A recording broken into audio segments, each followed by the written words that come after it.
Hello दोस्तों, हम लोग स्टार्ट करने जा रहे हैं न्यू क्लास जिसमें हम लोग पढ़ने वाले हैं नाउन। क्या पढ़ेंगे? नाउन। नाउन में क्या चीज़ पढ़ेंगे हम लोग? जेंडर, संज्ञा, संज्ञा के लिंग, कितने भेद होते हैं संज्ञा के। तो जेंडर के 4 प्रकार होते हैं। कितने प्रकार होते हैं? 4 प्रकार। पहला प्रकार हम लोग देखते हैं मस्कुलाइन जेंडर मीन्स पुल्लिंग। हम लोग देख लेते हैं दूसरा फेमिनिन जेंडर मीन्स स्त्रीलिंग। तीसरा देखते हैं कॉमन जेंडर। चौथा है न्यूट्रल जेंडर मीन्स नपुंसकलिंग। आगे हम लोग देखते हैं, हम लोग मस्कुलर जेंडर देख लेते हैं। मस्कुलर जेंडर मीन्स पुल्लिंग। इन शब्दों को हम लोग पढ़ लेते हैं। ये एग्जाम्पल है, हम लोग पहले डिफिनेशन देख लेते हैं।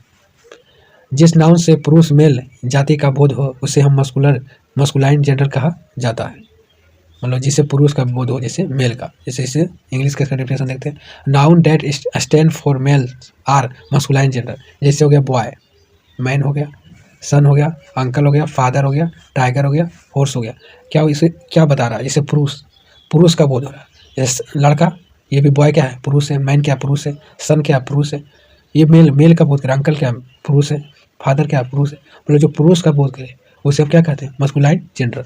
आगे हम लोग देखते हैं फेमिनिन जेंडर। हम लोग देख लेते हैं। दूसरा है फेमिनिन जेंडर में स्त्रीलिंग। इन शब्दों को पढ़ लेते हैं। जैसे इसका हम लोग पहले डिफिनेशन देखते हैं। जिस नाउन से स्त्री फीमेल जाति का बोध हो उसे हम फेमिनिन जेंडर कहा जाता है। जिसे मतलब क्या बोल रहा है? स्त्री का बोध हो। इसका हम लोग इंग्लिश में भी डिफिनेशन देख लेते हैं। Noun that stand for female or feminine gender. क्या बोल रहा है? स्त्री का बोध हो। क्या हो? स्त्री का। गर्ल क्या? स्त्री है। वुमेन क्या? स्त्री है। डॉटर क्या है? स्त्री है। आंटी क्या है? स्त्री है। मदर क्या है? स्त्री है। टाइग्रेस, मतलब टाइग्रेस भी क्या है? स्त्री में आ रहा है। मोर, ये सब क्या है? स्त्री में आ रहा है। गर्ल क्या है? स्त्री है। मतलब फीमेल, फीमेल का बोध हो रहा है। मतलब जो फीमेल का बोध करा दे, स्त्री का बोध करा दे, उसे हम क्या कहते हैं? फेमिनिन जेंडर, स्त्रीलिंग। आगे हम लोग देखते हैं कॉमन जेंडर। हम लोग कॉमन जेंडर देख लेते हैं। कॉमन जेंडर में इन देखते हैं इन शब्दों को पढ़ो। जैसे boy, doctor, student, teacher, friend, ठीक है, पेरेंट। मतलब कि जिसमें हम लोग को समझ में आ जाए। जैसे बच्चा, बॉय, बॉय में बच्चा, और एक बच्ची, मतलब कि दोनों का बोध हो जाए। मतलब कि कोई ऐसा है जैसे टीचर, टीचर में क्या है? शिक्षक और एक टीचर, मतलब कि स्त्री और पुरुष का मतलब दोनों का बोध हो, उसे हम क्या कहते हैं? Common gender. जैसे हो गया फ्रेंड, फ्रेंड में क्या होगा? या मतलब कि लड़की भी दोस्त हो सकता है, लड़का भी दोस्त होता है। पेरेंट्स में क्या होता है? माता पिता दोनों, मतलब दोनों जो बोध करें उसे हम क्या कहते हैं? Common gender. आगे हम इसका डेफिनेशन भी देखेंगे। एग्जाम्पल के लिए हम लोग ये बता रहे हैं। जैसे डॉक्टर पुरुष भी हो सकता है और महिला भी हो सकता है। इसे हम क्या कहेंगे? Common gender. आगे हम लोग इंग्लिश और हिंदी में डेफिनेशन भी देखते हैं। हम लोग कॉमन जेंडर का डेफिनेशन देख लेते हैं। जिस नाउन का प्रयोग पुरुष एवं स्त्री दोनों जातियों के लिए किया जाए उसे कॉमन जेंडर कहा जाता है। क्या कहा जाता है? कॉमन, कॉमन जेंडर कहा जाता है। हम लोग इसका इंग्लिश में भी डेफिनेशन देख लेते हैं। A noun that stand for both male and female or common gender. इसका एग्जाम्पल के लिए हम लोग समझा देते हैं इसका एग्जाम्पल। जैसे तो देखिए चिल्ड्रन दिया, इसमें बच्चा और बच्ची दोनों, मतलब कि पुरुष और स्त्री का दोनों का बोध हो उसे हम क्या कहेंगे? Common gender. जैसे सिंगर में क्या स्त्री भी गाती है, पुरुष भी गाता है, इसलिए हम क्या कहेंगे? Common gender. यहाँ पे देखिए, यहाँ पर देखिए थीप, चोर या चोरनी, ये क्या है? ये दोनों हो सकते हैं, फीमेल या स्त्री, फीमेल या मेल दोनों हो सकते हैं। इसका एग्जाम्पल है कॉमन जेंडर का, पुरुष एंड नारी। आगे हम लोग देखते हैं, हम लोग न्यूट्रल जेंडर देखते हैं। न्यूट्रल जेंडर में नपुंसकलिंग। इसका डिफिनेशन हम लोग पहले देख लेते हैं न्यूट्रल जेंडर का। जिस नाउन से निर्जीव पदार्थ का बोध हो उसे हम न्यूट्रल जेंडर कहा जाता है। इसका इंग्लिश में डिफिनेशन देखते हैं हम लोग, उसके बाद हम लोग समझाएंगे। Noun that stand for lifeless things or neutral gender. मतलब जिनमें लाइफ ना हो उसे हम न्यूट्रल जेंडर कहते हैं। निर्जीव, निर्जीव जैसे बुक हो गया, पेन हो गया, पेंसिल हो गया, कार हो गया, ट्री हो गया, रूम हो गया, वॉच हो गया, स्कूल, ये क्या है? निर्जीव है। मतलब जिनमें जान ना हो उसे हम क्या कहेंगे? Neutral general. लाइफलेस मतलब कि जिसके लाइफ ना हो उसे हम क्या कहेंगे? Neutral general. पेंसिल में क्या जान होता? नहीं होता। पेन में भी नहीं होता, बुक में भी नहीं होता, कार में भी नहीं होता, ट्री में भी नहीं होता, रूम में, ये सब क्या है? ये सब न्यूट्रल जनरल है। इसका एग्जाम्पल है। आगे हम लोग देखते लेते हैं। और कुछ थोड़ा सा अपवाद भी, मतलब कि कुछ विपरीत भी चलता है, इसका देख लेते हैं। नोट में समझा देते हैं हम लोग तुम लोग को, कि फिर बोलिएगा कि नहीं समझा। जैसे छोटे प्राणी, चिल्ड्रेन, बेबी, छोटे छोटे जानवर, कैट, रैट आदि, चिड़िया, काव, पिकॉक आदि भी, कीड़े मकोड़े एंड फ्लाई, स्पाइडर आदि को भी न्यूट्रल जनरल माना जाता है। मतलब कि इन लोग को भी न्यूट्रल जनरल माना जाता है। जैसे छोटे छोटे जानवर होते हैं ना, छोटे एंट हो गया, फ्लाई हो गया, स्पाइडर हो गया, इसको भी न्यूट्रल जेंडर के माना जाता है। आगे हम लोग देखते हैं मस्कुलिन जेंडर से फेमिनिन जेंडर बनाना सीखें। आइए हम लोग बनाना सीखते हैं।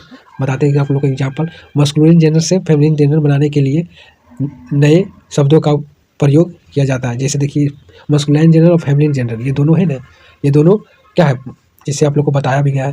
जैसे हो गया बॉय, बॉय क्या लड़का है, गर्ल क्या लड़की है, मतलब कि कन्वर्ट करना है। इसमें क्या है, मस्कुलिन से फेमिनिन में कन्वर्ट करना क्या है, बॉय से लड़की करना, मतलब कि अब फादर है तो मदर कर देना है, तो ब्रदर में भाई, सिस्टर में बहन, सन में पुत्र, डॉटर में बेटी, अंकल में चाचा, आंटी में चाची। ये सब आगे कुछ और एग्जाम्पल भी है मैस्कुलाइन जेंडर और फेमिनिन जेंडर के, कुछ एग्जाम्पल और है और समझ लीजिए, आप लोग के काम आएगा।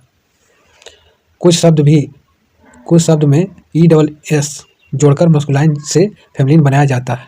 जैसे हम लोग देखते हैं, मतलब मेल से फीमेल, यही समझ, मस्कुलाइन से फेमिनिन। जैसे हो गया गॉड, गॉड की मतलब देवता, गॉडेस में देवी, मतलब पुरुष से महिला, यही है मस्कुलाइन जेंडर से फेमिनिन जेंडर। जैसे लायन हो गया तो शेरनी, जैसे हो गया पोइट्री में कवि कवित्री, यही है मतलब पुरुष से नारी। प्रीटेस में पुजारी, प्रीटलेस में पुजारनी, गेट में राक्षस, गेटनेस में राक्षसनी, होट में मेजावन, होटलेस में सतकारनी, मतलब कि यही एग्जाम्पल है इसका, पुरुष से फेमिनिन बनाने के लिए,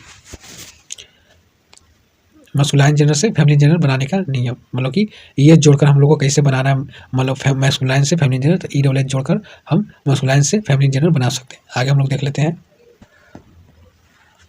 कुछ शब्दों में वोवेल हटाने के बाद ESS जोड़कर फेमिनिन बनाए जाते हैं। जैसे मस्कुलाइन से फेमिनिन बनाना है, इसमें भी वोवेल में कुछ वर्ड हटा के ES जोड़कर फेमिनिन बनाया जाता है। आगे हम लोग देख लेते हैं। जैसे हो गया एक्ट्रेस, क्या होगा एक्टर, एक्टर मीन्स अभिनेता, एक्ट्रेस मीन्स अभिनेत्री। जैसे हो गया इधर टाइगर, टाइगर मीन्स बाघ, टाइगर मीन्स बाघनी। आगे देखिए प्रिंस मीन्स राजा, राजकुमार, प्रिंस मीन्स राजकुमारी। ये सब देखिए सब एग्जाम्पल है, ये सारा क्या ये सब एग्जाम्पल है। आप भी एग्जाम्पल बनाइए और सीखिए कि क्या बोल रहा है। कुछ शब्दों को वोवेल हटाने के बाद भी ESS जोड़कर फेमिनिन बनाया जाता है। ठीक है, आगे हम लोग देखते हैं। कुछ नोट कर लीजिएगा बच्चे लोग कुछ नोट करिएगा। आजकल एक्ट्रेस, अभिनेता, अभिनेत्री का प्रयोग कॉमन जेंडर के रूप में भी किया जाता है, मतलब कि कॉमन जेंडर के रूप में भी किया जा सकता है। आगे हम लोग देख लेते हैं। कॉमन जेंडर आप लोग को समझा दिया है, आप लोग को समझ में आ गया होगा। आगे हम लोग देखते हैं।